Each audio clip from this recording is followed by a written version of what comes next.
ठीक है जी। Last question है इसका 2B का।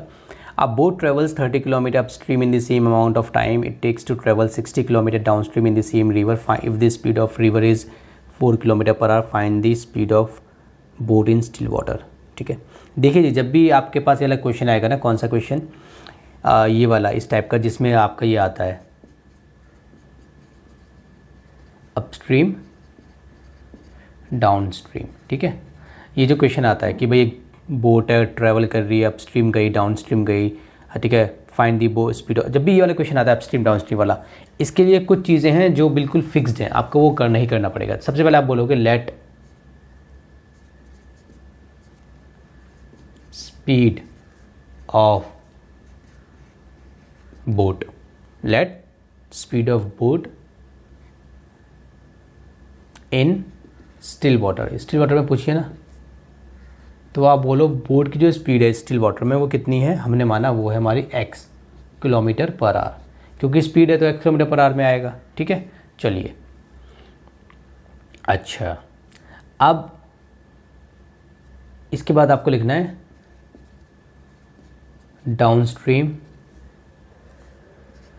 अपस्ट्रीम। ठीक है,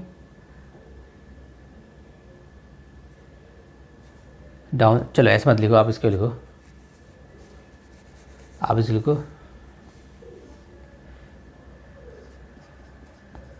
speed of boat in case of downstream, in case of downstream. ठीक है, यहाँ पे लिखोगे speed of boat in case of upstream. ठीक है, ऐसे आपको लिखना है ये, ठीक है। और यहाँ पे आप एक स्टेटमेंट और देखोगे स्पीड ऑफ रिवर, वो भी लिख लेना। ठीक है, यहाँ पे लिख देता हूँ मैं ऊपर वाले, स्पीड ऑफ रिवर हमें दी हुई है कितनी, 4 किलोमीटर पर आवर। ठीक है जी, अब देखिए डाउन स्ट्रीम में स्पीड पता है कितनी होगी, ये जो स्पीड होगी x, और जो रिवर की होगी उसको हम क्या कर देंगे, प्लस कर देंगे, ये हो गई हमारी स्पीड। और अपस्ट्रीम में कितनी होगी x, और इसको माइनस कर देंगे 4 को, -4, ये हो गई हमारी स्पीड डाउन में, अप में। अच्छा, तो कभी भी जब भी हम डाउन स्ट्रीम के केस में स्पीड निकालेंगे बोट की, तो जो रिवर की स्पीड होगी वो प्लस करेंगे, और जब हम अप स्ट्रीम के केस में निकालेंगे तो रिवर की स्पीड को माइनस करेंगे। क्यों करेंगे समझिए, देखिए मान लो रिवर का बहाव मान लो ऐसे है, ठीक है, इस तरीके से, ये मान लो बोट है हमारी, जब ये बोट नीचे की तरफ जाएगी मतलब डाउन स्ट्रीम, तो भाई इसकी बोट की अपनी एक स्पीड होगी, और इसको जो रिवर है उसकी भी तो एक अपनी स्पीड है 4 किलोमीटर, तो वो इसको हेल्प करेगी, मतलब क्योंकि नीचे की तरफ आ रही है तो वो इसको और नीचे और दौड़ाएगी। जैसे फॉर एग्जांपल जब आप कभी ऊपर से नीचे की तरफ उतरते हैं तो आपकी ऑटोमेटिकली स्पीड तेज़ हो जाती है, राइट, तो इसकी भी अपनी एक स्पीड होगी, तो इसकी बोट की स्पीड डाउन स्ट्रीम के केस में कितनी हो जाएगी, अपनी खुद की स्पीड और रिवर की स्पीड को प्लस कर देंगे। अप स्ट्रीम में क्या होगा, अब आप अप स्ट्रीम में ऐसे जा रहे हो ऊपर, तो जब ऊपर जा रहे हो तो माइनस करेंगे 4, क्यों, क्योंकि आप ऊपर की तरफ भाग रहे हो और पानी आपको नीचे की तरफ भगा रहा है, क्योंकि पानी तो ऊपर से नीचे आ रहा है ना भाई, ऐसे आ रहा है पानी, तो आप ऊपर की तरफ जाने की कोशिश कर रहे हो बोट में, और पानी आपके ऊपर प्रेशर मार रहा है नीचे की तरफ, तो पानी की जितनी स्पीड है वो उतनी स्पीड आपकी कम कर रहा है बेसिकली। अगर आपकी स्पीड 10 है तो पानी की स्पीड 4 है, तो पानी आपकी स्पीड को 6 बना देगा। ठीक है, और ये आप फील भी करते हो प्रैक्टिकल लाइफ में। आप किसी फॉर एग्जांपल आप किसी ऊंचाई पे चढ़िए, आप फील करोगे, आप किसी ऊंचाई से नीचे उतरिए, आप फील करोगे नीचे उतरते वक्त आपकी स्पीड तेज़ हो जाएगी, और ऊपर चलते वक्त आपकी स्पीड धीमी हो जाएगी, राइट। तो ये हमारा ये कॉन्सेप्ट होता है। तो जब भी आपका डाउन स्ट्रीम अप स्ट्रीम वाला क्वेश्चन आएगा, सबसे पहले आप बोल देना बोट की स्पीड स्टिल वाटर में। स्टिल वाटर मतलब एक थमा हुआ पानी है, मतलब बिल्कुल स्टिल वाटर है, ना उसका भाव ना इधर ऊपर की तरफ है, मतलब उसका भाव कहीं नहीं है, ना इधर की तरफ उसका भाव है, ठीक है, ऊपर की तरफ तो हो ही नहीं सकता, ना इधर की तरफ उसका भाव है, उसका मतलब एक फ्लो जो है उसका फ्लो नहीं है अभी, एक बिल्कुल थमा हुआ वाटर है। तो उसमें हमारी जो है नाव खड़ी हुई है, बोट हमारी खड़ी है, उसकी स्पीड इतनी है, पानी की रिवर की स्पीड इतनी थी, तो डाउन स्ट्रीम के केस में इतनी, अप स्ट्रीम के केस में इतनी हो गई। अगर आपको ये समझ में आ गया तो अब हम आगे बढ़ते हैं। अब इसने बोला है a boat travels 30 kilometre upstream, ये निकालने के बाद आप निकालेंगे अपस्ट्रीम, ठीक है, अपस्ट्रीम केस यहाँ पे निकालेंगे या down stream case, down stream case. ठीक है जी। अब देखिए अपस्ट्रीम केस में क्या है, बोट ट्रेवल्स 30 किलोमीटर, स्पीड कितनी है 30 किलोमीटर है इस केस में, और इस केस में कितनी स्पीड है इसकी, इस केस में इसकी स्पीड है 60 किलोमीटर। देखा आपने फ़र्क, देखा आपने, डाउन में स्पीड कितनी है 60, अप में कितनी है 30। ठीक है, किसकी, बोट की, मतलब बोट की स्पीड जब ऊपर जा रही है तो देखो कितनी बेचारे की कम हो गई, क्योंकि समझ गए आप क्यों हो गई। ठीक है, चलिए ये हो गई। Boat travels 30 kilometre upstream in the same amount of time it takes to travel 60 kilometre downstream in the same river. Time दोनों में सेम है, तो इसका टाइम मैंने माना t, तो इसका टाइम भी कितना होगा, इसका टाइम भी होगा t। क्यों होगा t? क्योंकि टाइम दोनों में सेम है। अच्छा, अब क्या बचा, अब बचा हमारा डिस्टेंस, तो डिस्टेंस निकाल लेंगे। जब दो चीज़ें होती है तो निकाल लेते हैं। स्पीड का फॉर्मूला क्या होता है, डिस्टेंस अपॉन में टाइम, तो टाइम यहाँ ले जाओ, तो डिस्टेंस कितना हो गया, स्पीड इंटू टाइम। ठीक है, इस तरीके से आप फॉर्मूला निकाल लेना, कितना हो गया, स्पीड इंटू टाइम, डिस्टेंस कितना है, स्पीड इंटू टाइम। ठीक है, अब देखिए स्पीड कितनी है 30 है, sorry speed is equal to distance upon time था ना, तो टाइम को यहाँ पे ले गए आप। ठीक है, तो ये कितना हो गया, ये हो गया हमारा s multiply T equals to D. तो यहाँ से आप t निकाल लो, माफ़ कीजिए, यहाँ से आप t निकाल लो, तो t कितना हो जाएगा, d अपॉन में s। ये t निकाल लो, आप t निकालना है आपको, t d अपॉन में s। क्यों, क्योंकि उसी से हमारा क्वेश्चन सॉल्व होगा। तो टाइम का फॉर्मूला क्या हो जाएगा, d अपॉन में s। ठीक है, और यहाँ पे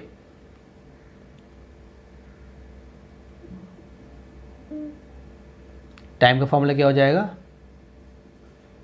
d अपॉन में s।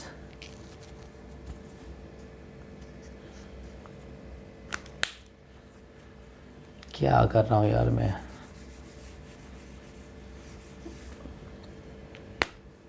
अब करेंगे हम, देखो यहाँ पे लिखो अब आप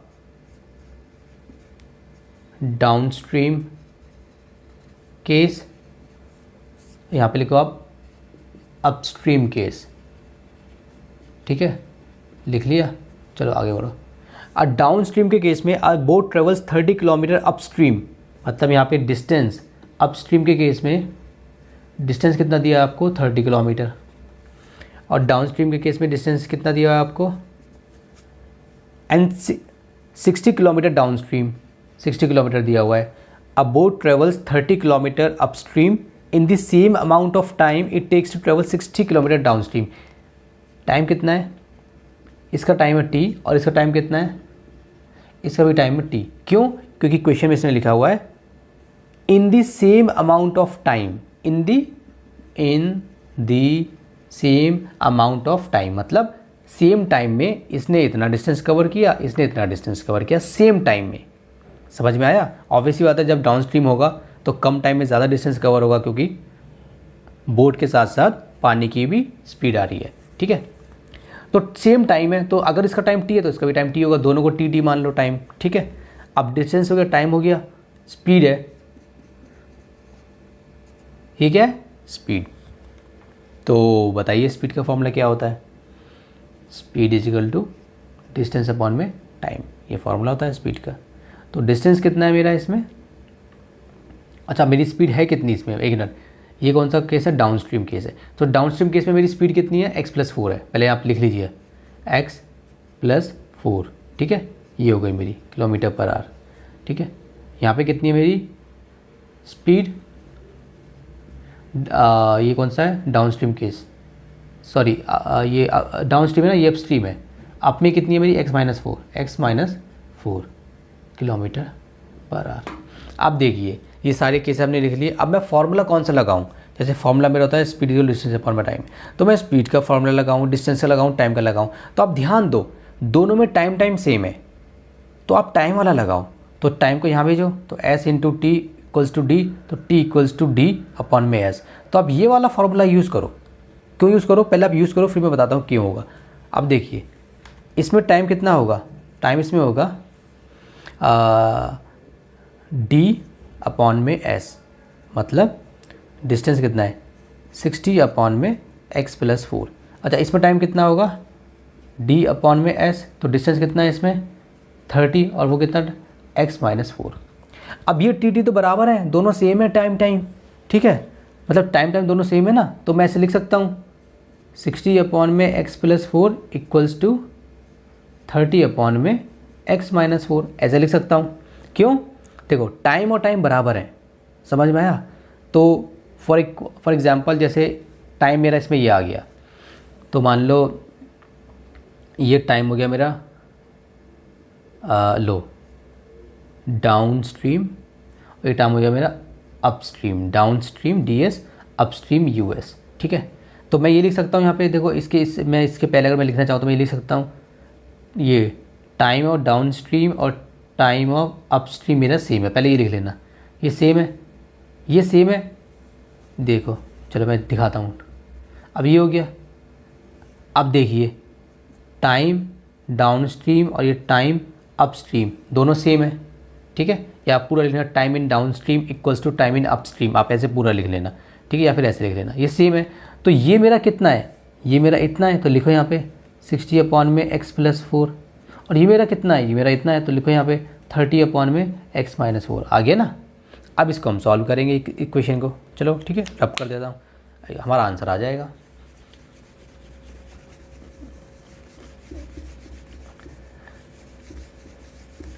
ठीक है, तो इसको सॉल्व कर लेते हैं, इस वाले इक्वेशन को।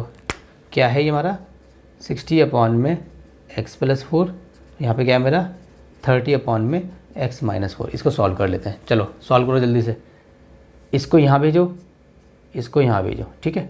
सो 60 है x-4, 30 है x+4, मल्टीप्लाई करो, 60 को मल्टीप्लाई करेंगे 60x-40 को करेंगे तो, ठीक है जी, 30 को करेंगे 30x, 4 को करेंगे तो, सो 60x, 30x को यहाँ पे लाओ, 120, इसको यहाँ ले जाओ 240, ये कितना हो गया 30x। अभी कितना हो जाएगा 240 है, और 240 में हमने 120 प्लस कर दिया, कितना हो जाएगा 360। सो x इक्वल्स टू 360/30, 0 से 0 कटा, 3 1 3 2 सा, सो x इक्वल्स टू 12। और ये मेरा x था क्या, हमें क्या निकालना था, find the speed of the boat in still water, ठीक है। तो हमारी ये क्या आ गई, speed of boat in still water कितनी 12। लेकिन क्योंकि स्पीड है लिख, ये भूलना मत भाई, ये लिख के आना है, ठीक है। तो चलिए हमारी 2B कंप्लीट हुई, और इसी के साथ हमारा अल्हम्दुलिल्लाह ये चैप्टर हो गया हमारा कंप्लीट।